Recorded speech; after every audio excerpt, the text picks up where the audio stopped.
I'm a Pitbull, and I approve this message.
Boom, boom, boom. All right. Hey, what's happening, everybody? Hey, I love that music. Bum, bum, bum, bum, bum. You know, sometimes I say that intro is too long, but then when I hear the track, I just say, that's great. So, hey, welcome, welcome, welcome. How are you, Danny? Oh, I'm great, brother. How Good you to doing? see you again. Yes, sir. You know, so, 2014 has been really, really interesting because,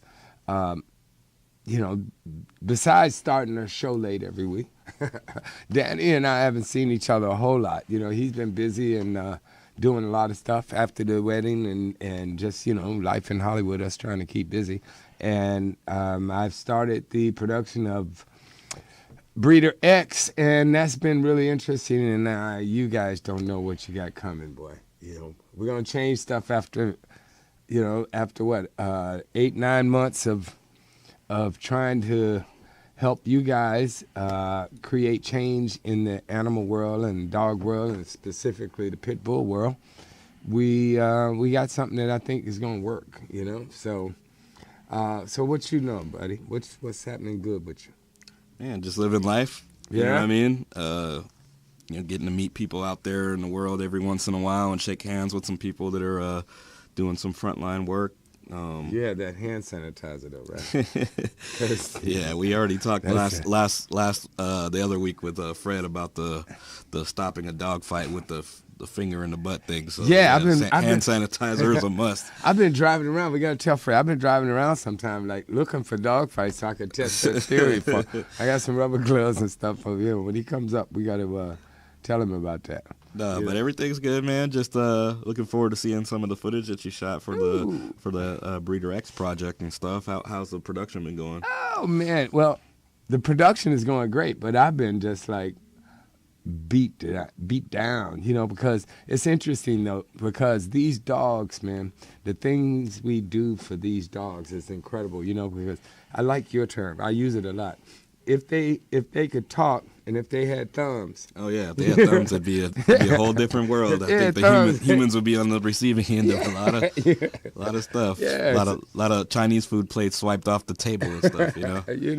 So since they don't have thumbs, I've just been putting in the work and doing it, and I do want to say thank you to everybody who has been part of the production of this web series. We're getting the first season done, and it's only a little stuff left to do. Gordon Shell, we have to shoot Gordon because he has the nerve to live in the middle of the United States. It's like, has their weather eased up at all back there? I think it stopped snowing for about 15 minutes. Oh wow, okay. So that's enough time to do something. Yeah, so we either gonna send a team in there to shoot Gordon or get Gordon out here, or have something. But Gordon plays a federal dog fighting and other crimes investigator, and it's interesting. And so I'm just excited. You guys just wait. Breeder X is coming, and I'm not gonna tell you about who's in it either. Some of the but. And Danny's work has not started yet, too. He's been getting off easy. We've been burning the candles at both ends, and but he'll put in his work soon. So Fred Craig, we missing him. So you think we can get him in now, Chris? How's it look? Hey, Fred, are you out there? I'm sorry. Always out here. I'm in the ether, all around, in the electricity, in the clouds. I'm watching over all of us. Oh, okay. Well, hey, if you're watching over, could you do something about these Powerball numbers? You know, help me out with that, because Now, see, I didn't say I could do anything. All I said I was watching. You watching?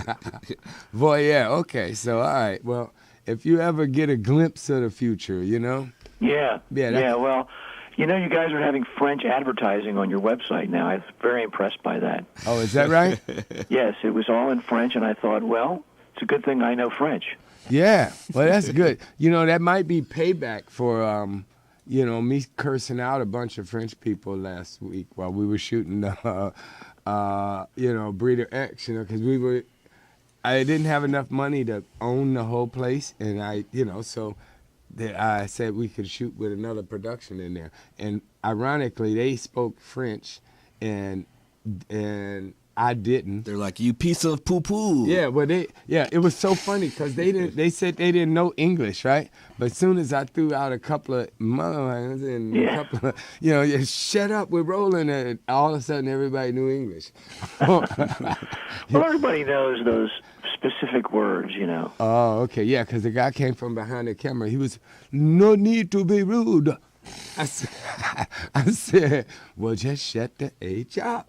You should have given him a freedom fry. Yeah, I should have given him the French flag there back here, something maybe, you know. So what's going on in the world of Pitbull legal news, Fred? Well, there's a lot going on because January, February are the times when legislatures are able to introduce bills, and the bills go through committee, then they go to the House and the Senate for vote, and then there's a bunch of amendments. So the amazing thing is, in terms of that, is there's a bill in Missouri to ban breed discriminatory legislation that's passed its first committee and will go on to the full House. Utah has a bill to ban breed discrimination, and it's gotten out of committee. South Dakota has a bill that's all the way to the governor's desk now. All he has to do is sign it, and it becomes law.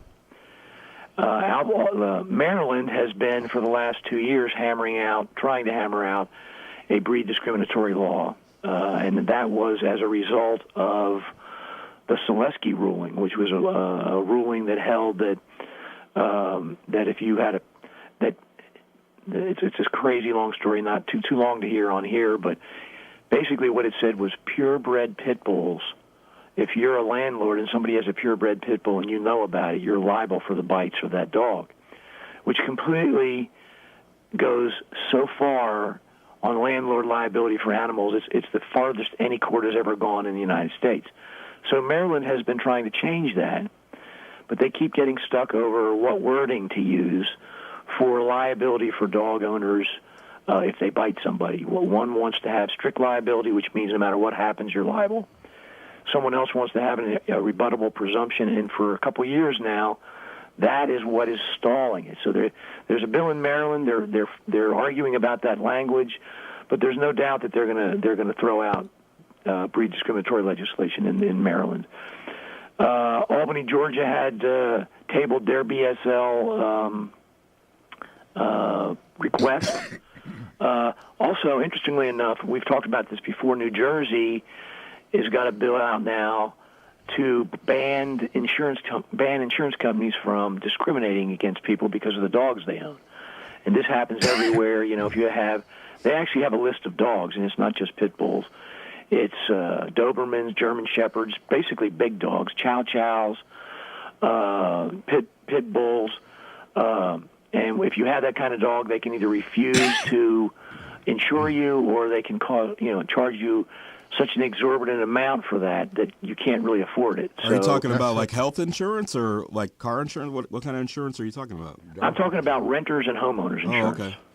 That's great.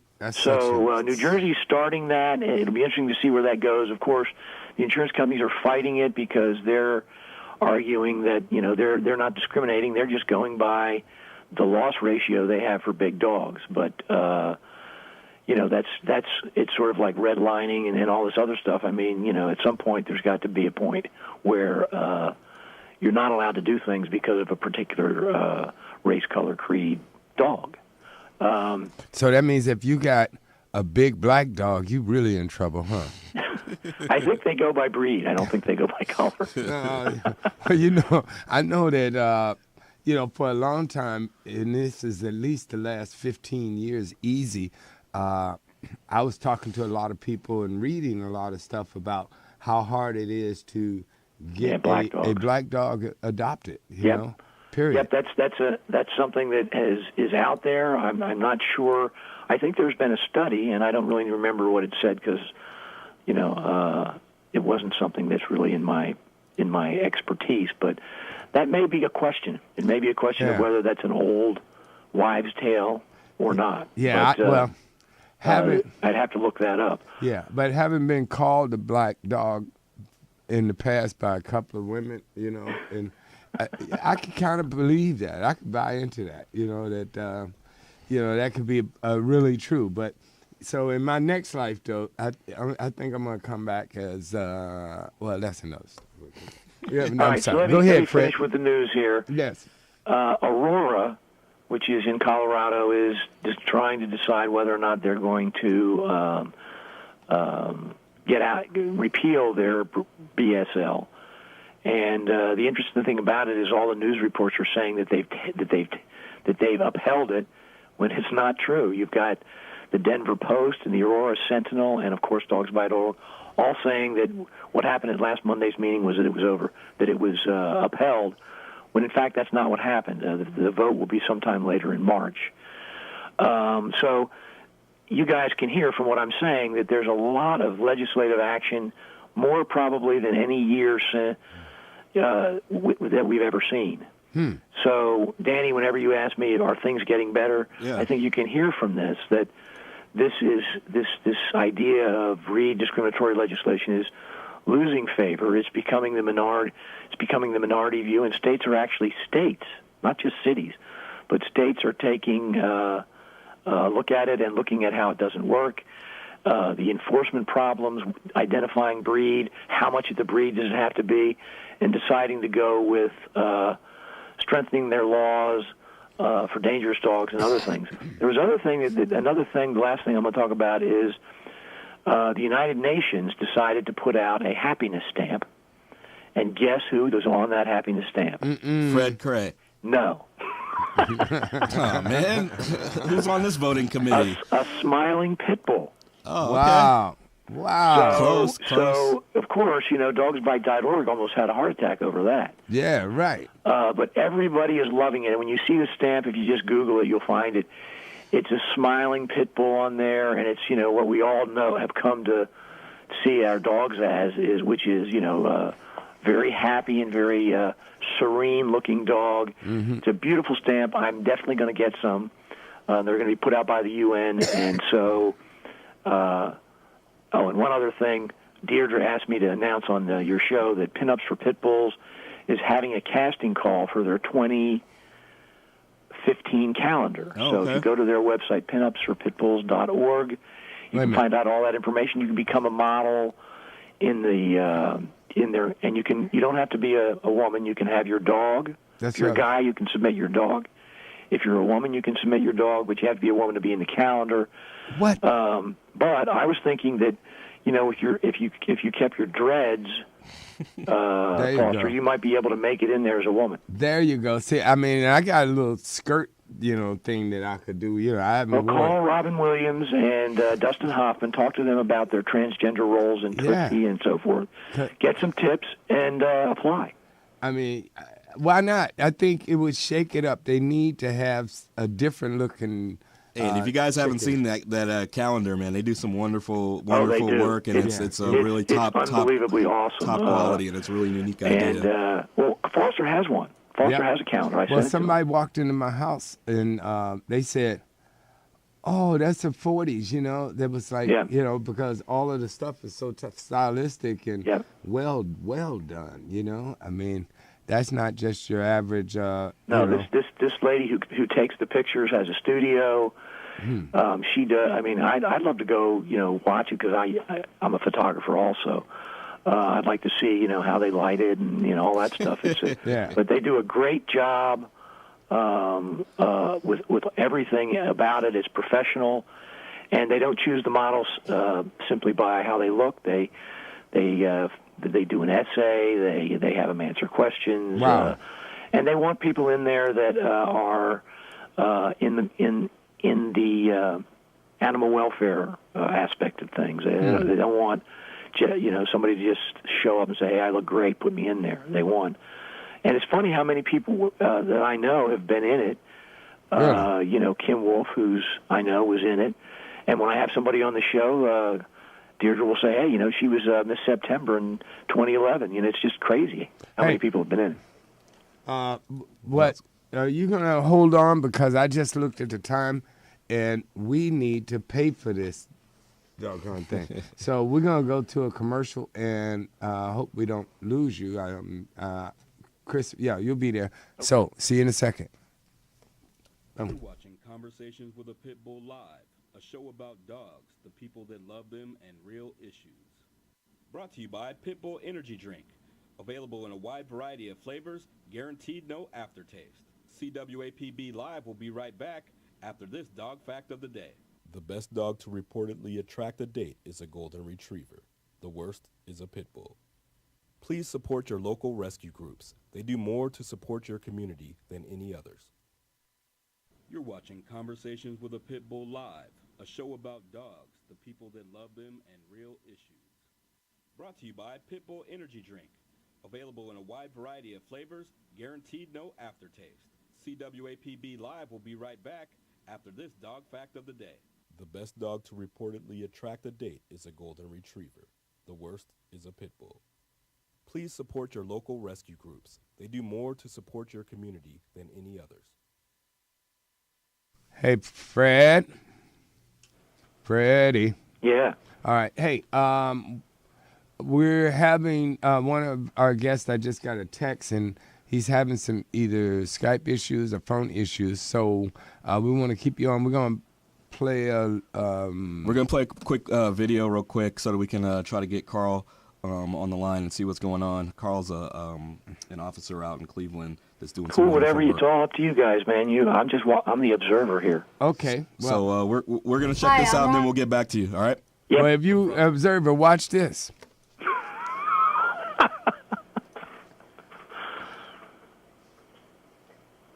We're not hearing any audio from.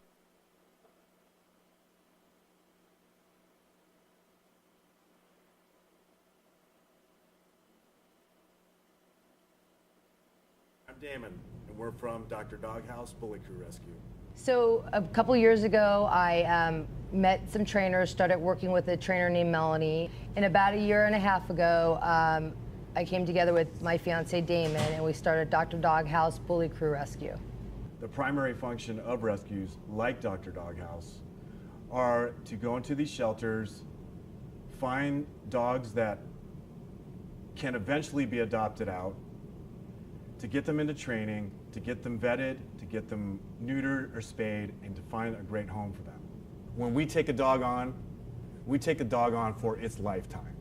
When we rescue a dog, we stand behind our dogs. So when we adopt a dog out to somebody and say they have an issue or whatever, we'll go and we'll help you with whatever situation you're in. If you go into any city in the United States, there are dog shelters or animal shelters that are in your city where you live. Shelters are places where people that find dogs that are abandoned or stray are put, and if you go into any city in the United States, there is a shelter near you. So what we do is either by Facebook or by word of mouth, we'll get a line on a dog and we'll go down there, check him out, see if he is even adoptable. In our area, there is a place called East Valley Shelter where there's people like Andrew who are volunteers who know these dogs well, who know their temperament, and they'll pull us aside and let us know, hey, this dog right here is really sweet. This dog right here, we know can get adopted if you guys can take it on. So the first thing we do is once we see a dog that catches our attention, they have a card that's on their kennel. and it kind of gives a brief description of the dog, seeing as is it neutered, is it spayed, is it even available, is it have behavioral problems, is it not? Some people will put notes on the back, like some of the volunteers will say, oh, this dog is great, this dog came and sat on my lap, this dog came and licked my face. Or it'll say, stay away from this dog is severely people aggressive. So those are the kind of things we'll first look for when we get that card, and once we see that card and it's something we want to see, then we'll take it to the front desk and we'll have one of the volunteers pull the dog out for us. And so what Andrew will do is he'll go and grab one of the dogs out of the kennel. He'll walk him past the other kennels to see how the dog is with other dogs, see if it's a dog aggressive, if it doesn't even care. And what he'll do is he'll bring it over to a play area where it's like kind of a meet and greet place, and that's where we actually do the temp test and the evaluation. So we can actually get the dog off a tether, have it run around, kind of see what it's really about, sort of, if you can really tell inside of a shelter. But it kind of gives you an idea in the beginning to see what kind of dog it is. And the second thing we do is check their ears, see if there's ear mites. We can check and see if they got ticks. We can check to see if they've got skin problems, just to see if overall kind of a little evaluation of their health to see how they are. And you can kind of just grab them in their private parts to see if they're going to snap at you. But it's just basically checking the dog out to see if it's healthy. And the third thing we do is do an assessment of its overall adoptability. How much it's going to cost in medical? How long is this dog going to need to be trained? Do we have the space for it? We're a nonprofit, and we run on donations and on our own money. So it all comes down to help from you guys. The evaluations work a lot better when we have a volunteer like Andrew to come in and be in the pen with us when we're doing in the meet and greet areas, because these guys know these dogs, and we can get a better idea of how the dog is going to be. It just puts the dog more at ease when it's around somebody that they know. We primarily rescue the bully breeds, because if you go into the shelters, it's just about 80% are bullies. What we look for in a bully is, first of all, their temperament, to see how they are with people. These dogs are very strong, they're very energetic, and you have to know how to handle these dogs because they're not your typical poodle, your lab, or whatever like that. These dogs are, they're very strong.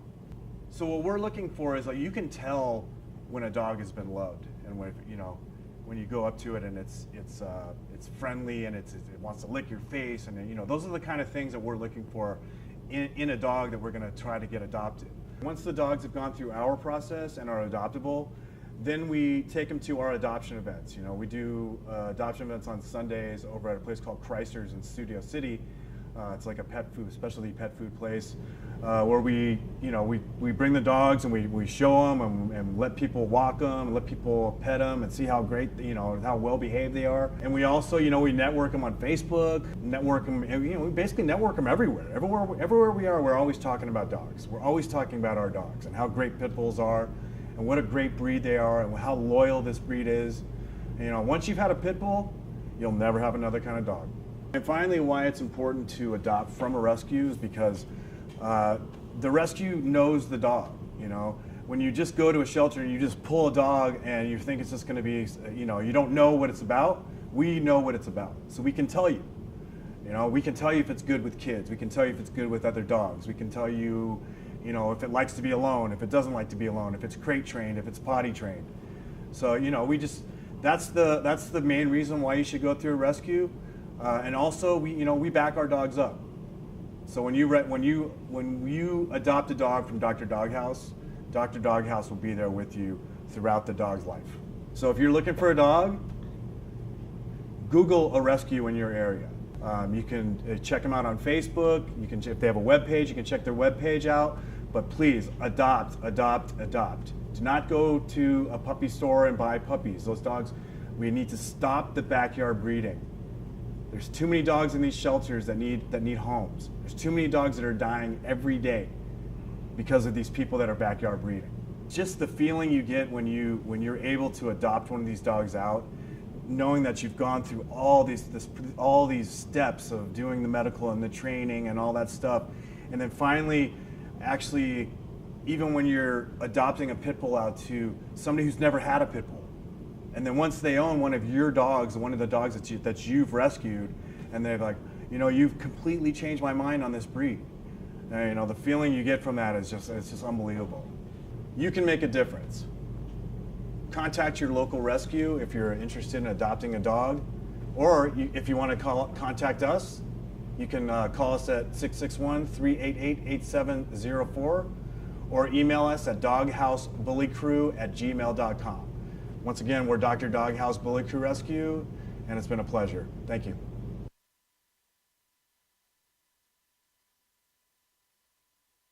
All right.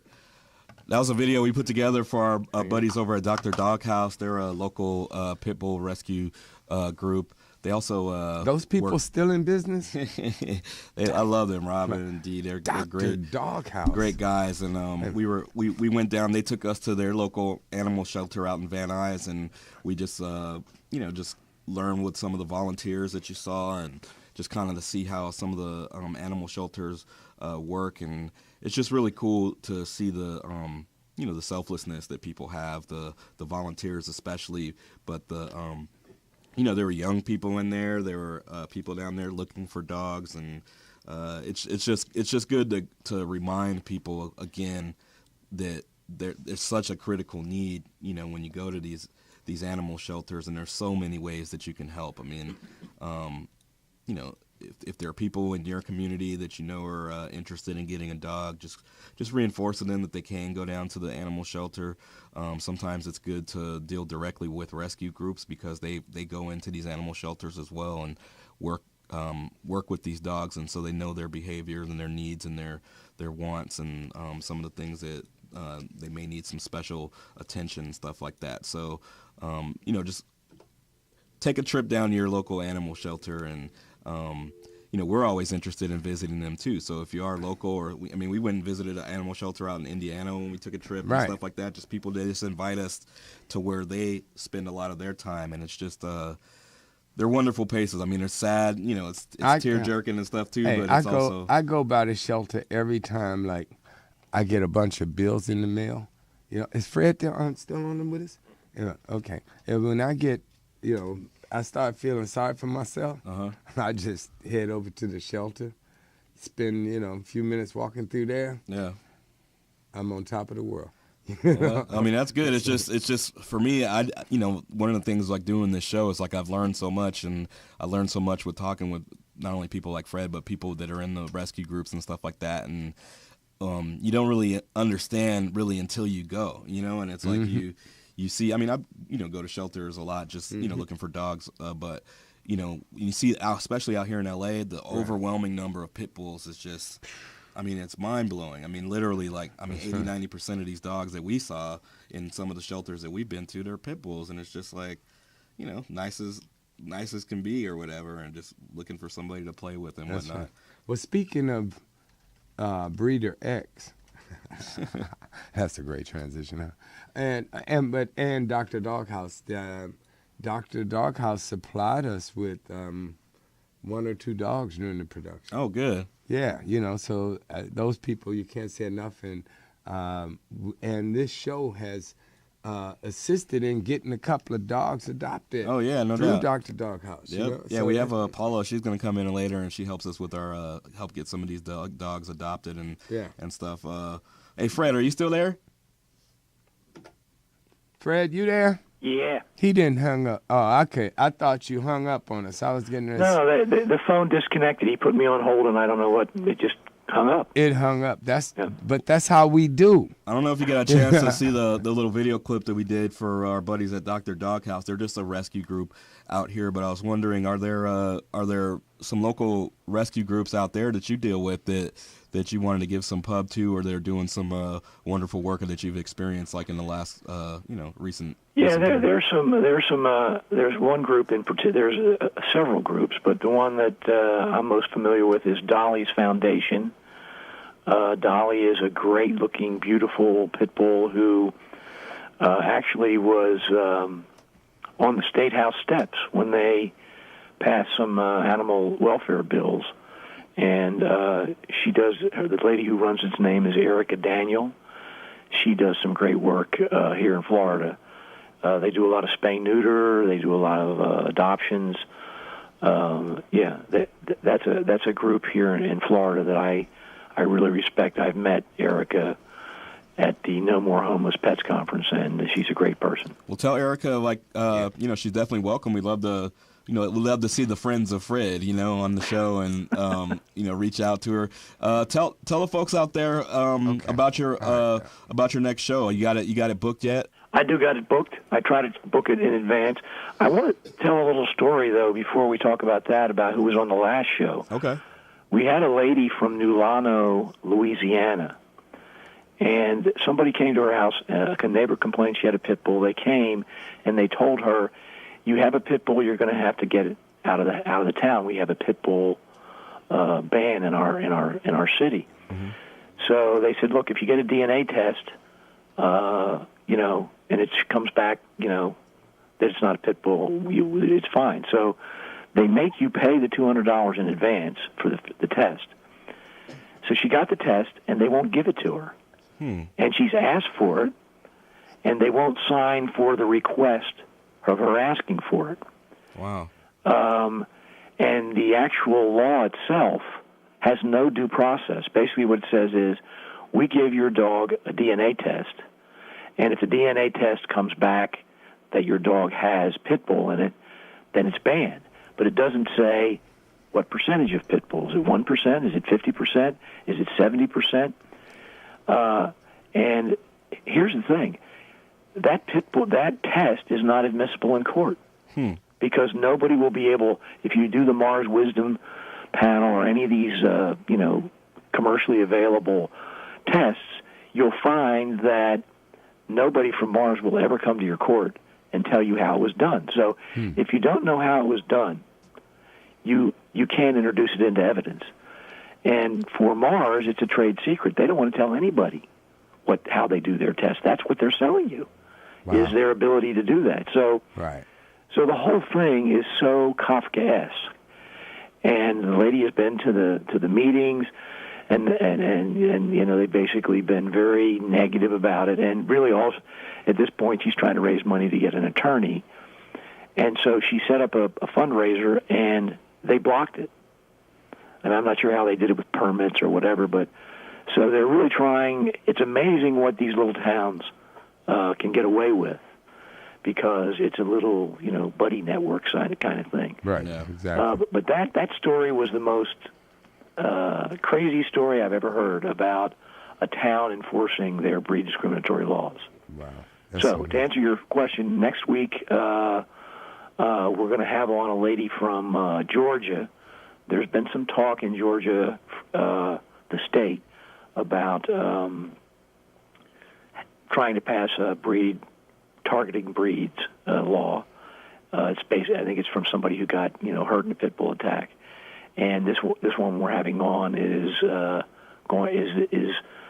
trying to coordinate the opposition to that. So that's who we're going to have on next week. And I actually had a really funny thing happen to me at the vet yesterday. I had on my show some of the Vic dogs. One of them is Handsome Dan. I don't know if you guys know who that is. Yeah, but because he was on my show, they gave me this giant hoodie with a big logo on it and everything. And I was at the vet, and I was getting something for one of my other dogs. And a guy said to me, who was sitting there, he goes, "That shirt says pit bull type dogs. What does that mean?" And I said, "Well, you realize that pit bulls aren't a breed." He said, "No. I thought pit bull was a breed." I said, "No, it's not a breed."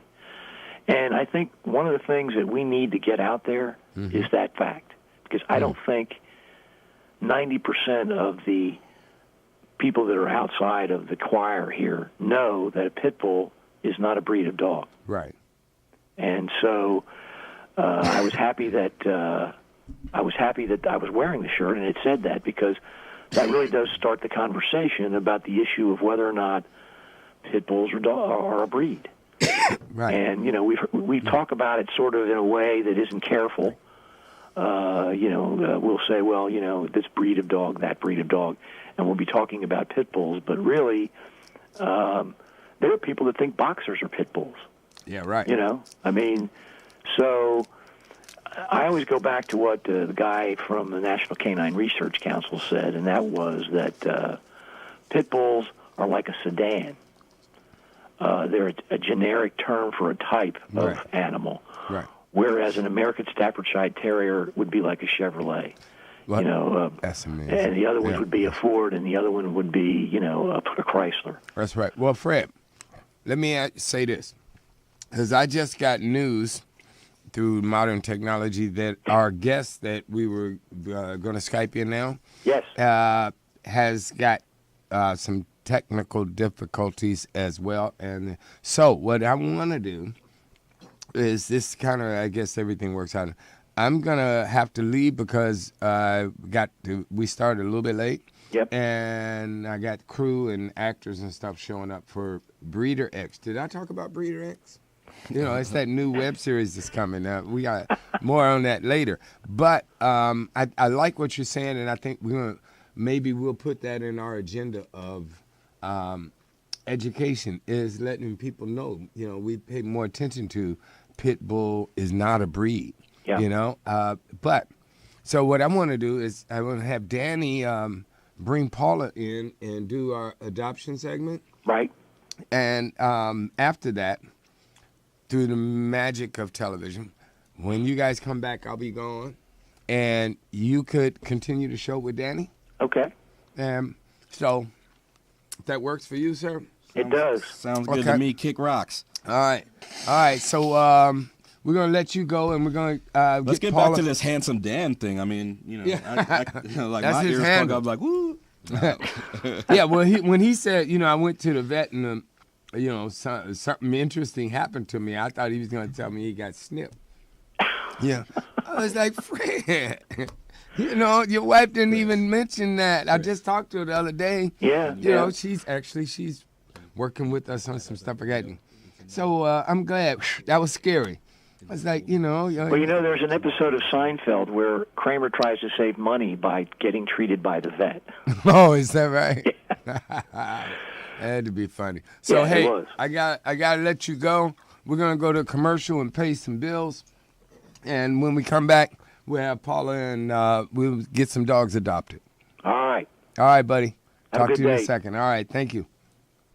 Hey, are you tired of those same old energy drinks with bad taste? Make a switch to Pitbull Energy Drink with a guaranteed no aftertaste. Pitbull offers more energy with ginseng and vitamins B6 and B12. With a ginger ale lemon lime flavor, Pitbull meets the consumer's demand for better tasting and healthier energy products with a guaranteed no aftertaste. Make a switch to Pitbull Energy Drink. Pitbull offers more energy with ginseng and vitamins B6 and B12. With a ginger ale lemon lime flavor, Pitbull meets the consumer's demand for better tasting and healthier energy products. For more information on Pitbull energy drinks, bars, and mixes, visit their website at hiphopbev.com. That's hiphopbev.com.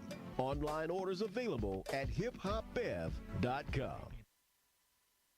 All right.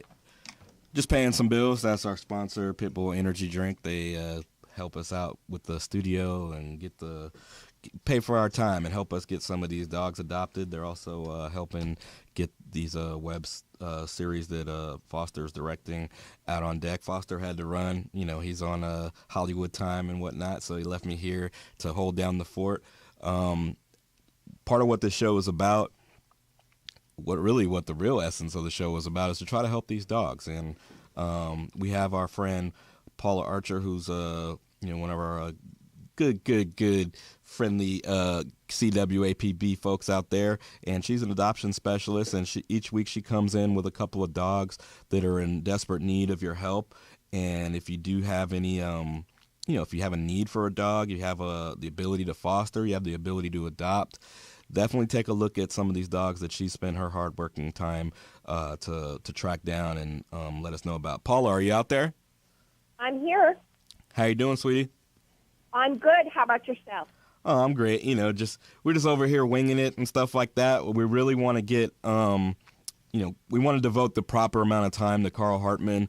His story is so wonderful, and we just want to do it the right way. So tell Carl once we get the technology stuff straightened out on our end and on his end, then we'll bring him in and do just a full show with him, because the stuff that they're doing out there is wonderful with the badges for bullies and stuff. But anyway, tell us about these dogs that you got on deck.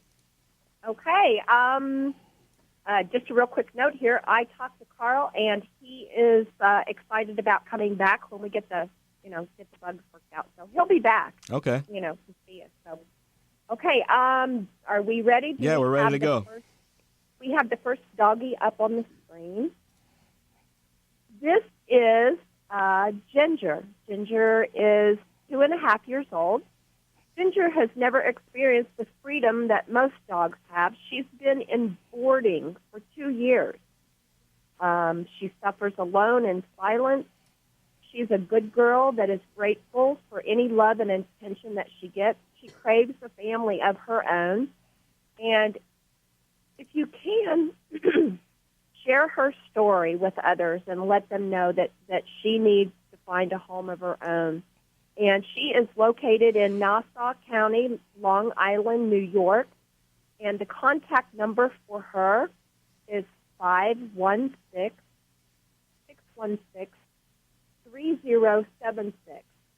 And if you need that information or more information on her, you can give me a hit on Facebook, and I can get you connected with Ginger's mama.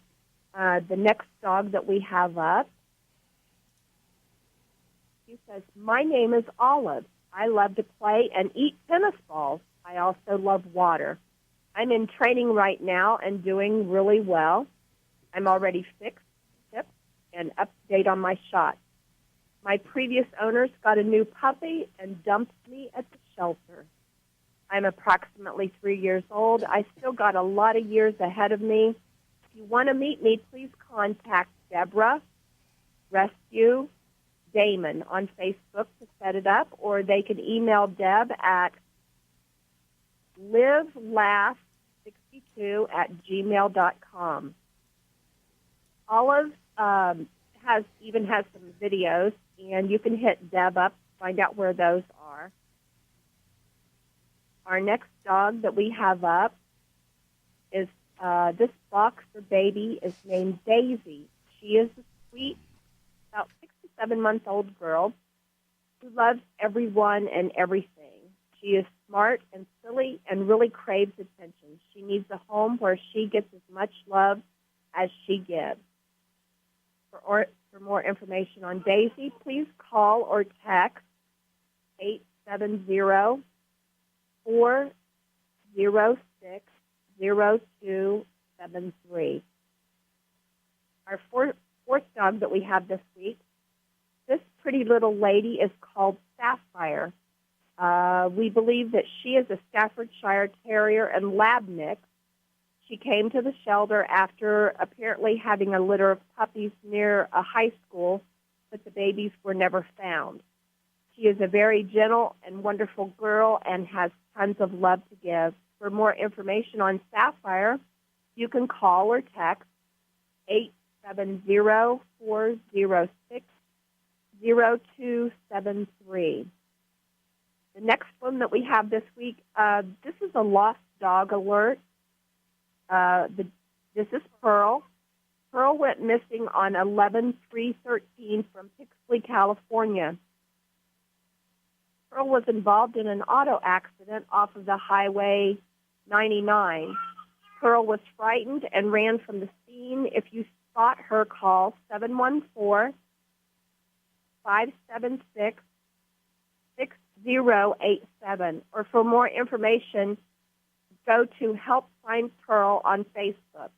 Let's all pitch in and bring Pearl home safe. Keep an eye out for her. And, Danny, that's all I have for this week.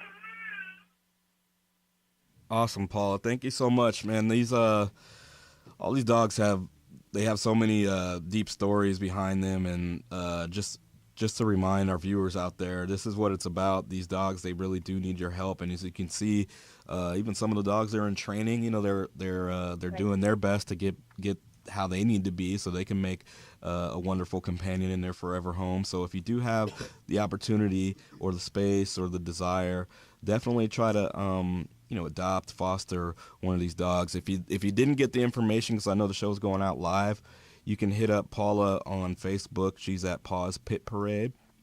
And she could also check in with her every week here. You know, she's helping us out, get some of these dogs adopted, and we just appreciate her so much. And we're gonna take a break in a second so that we can pay some bills.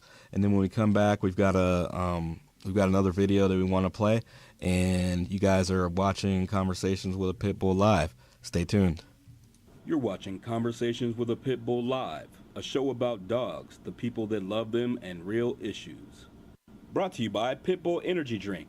Available in a wide variety of flavors, guaranteed no aftertaste. CWAPB Live will be right back after this dog fact of the day. A person standing still 300 yards away is almost invisible to a dog, but a dog can easily identify its owner standing a mile away if the owner is waving his arms. Please support your local rescue groups. They do more to support your community than any others. All right. Just paying some bills. Want to thank everybody that's helped put the show together. We got Fred Cray and Paula Archer and our good friend Rita Johnson out there doing the selfless work to help get some of these dogs adopted. You know, part of what we try to do here with the show as well is get a little bit outside of the studio and go touch people that are on the front lines and get some of their stories and figure out what it is that they're doing. And we wanted to play another video for you guys so that you could just see some of the people that we've interacted with recently and find out what they're doing. So stay tuned. We'll be right back.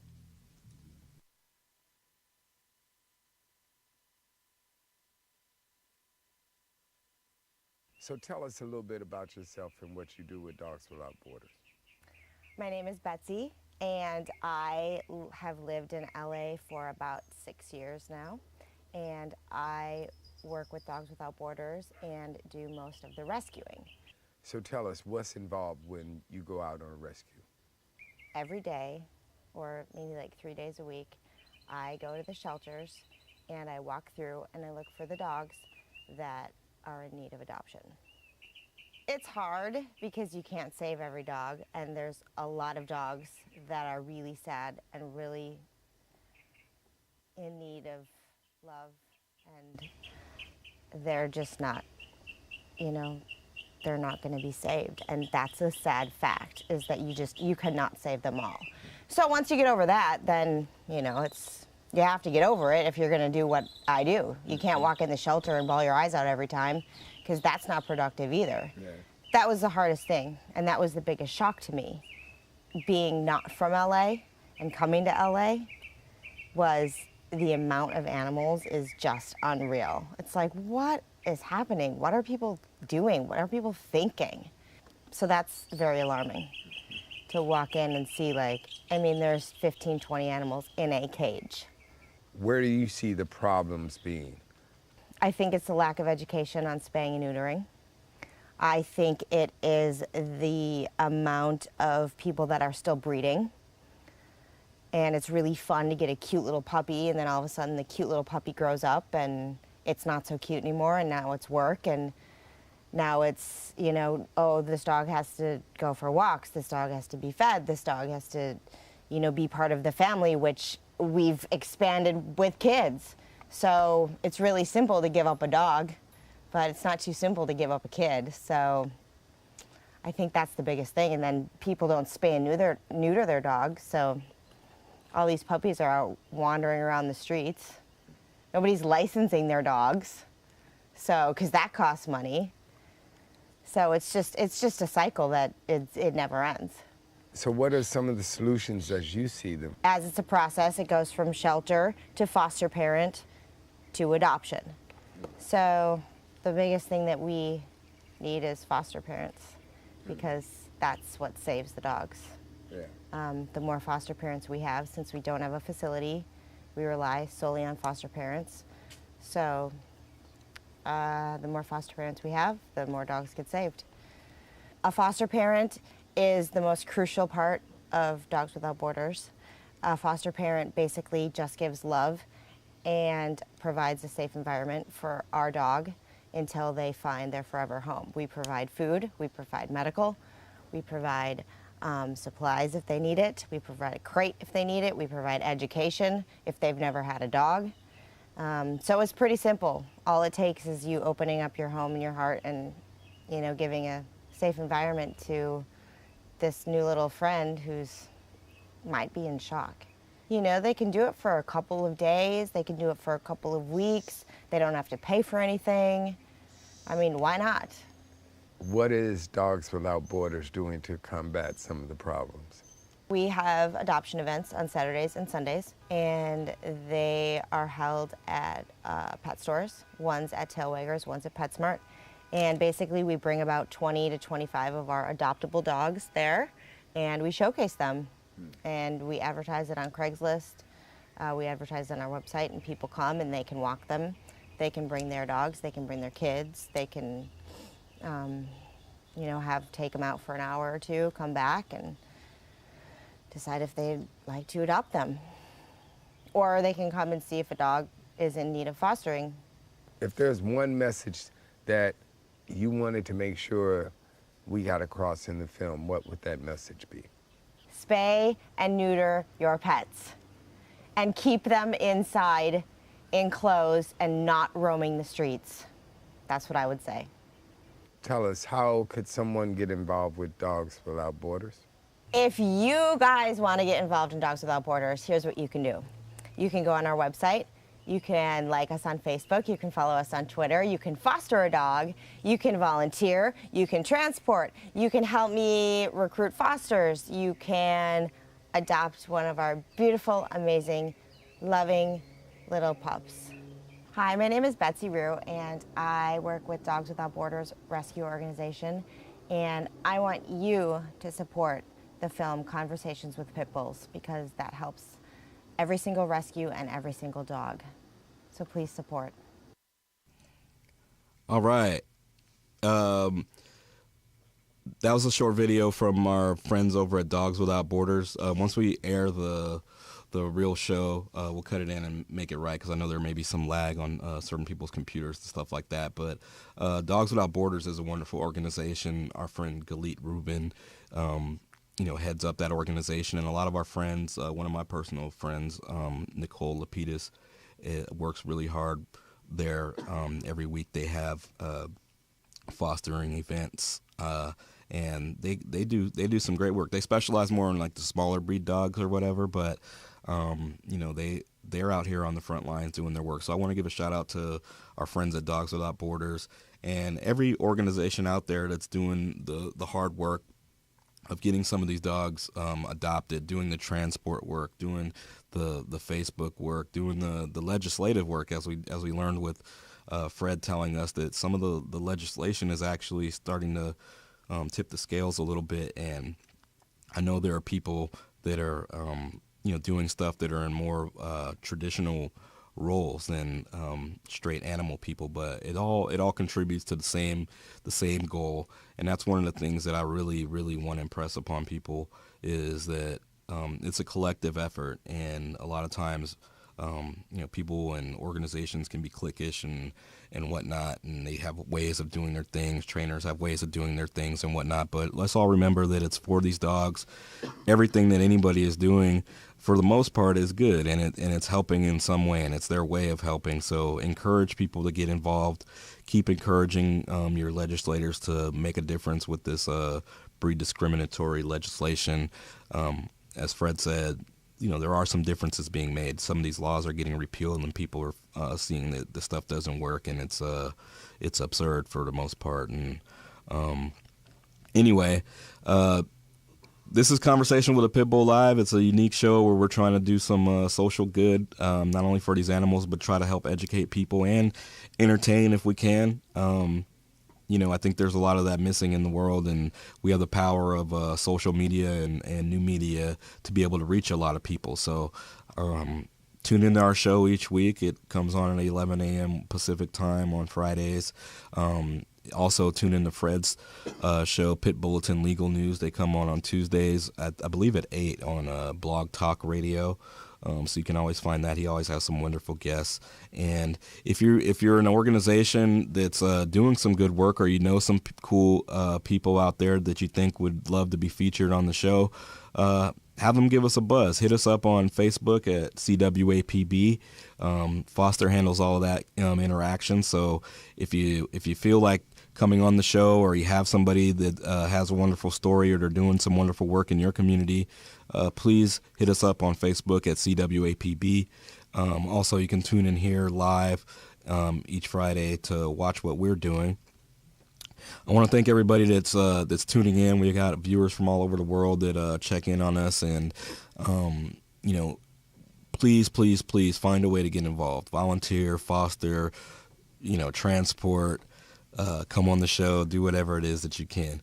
We're going to be back next week, same time, same channel, and we look forward to trying to get Carl Hartman in. Carl was supposed to be our guest today, and things just didn't work out. But he's got such a wonderful story. He's with Badges with Bullies out in Ohio, and they've broken up some huge dog fighting rings and whatnot, and they're just doing some wonderful work for the dogs and the community at large there. So we're going to definitely get Carl in here and do things right. So Carl, we apologize we couldn't get you in, but we will get you in next time.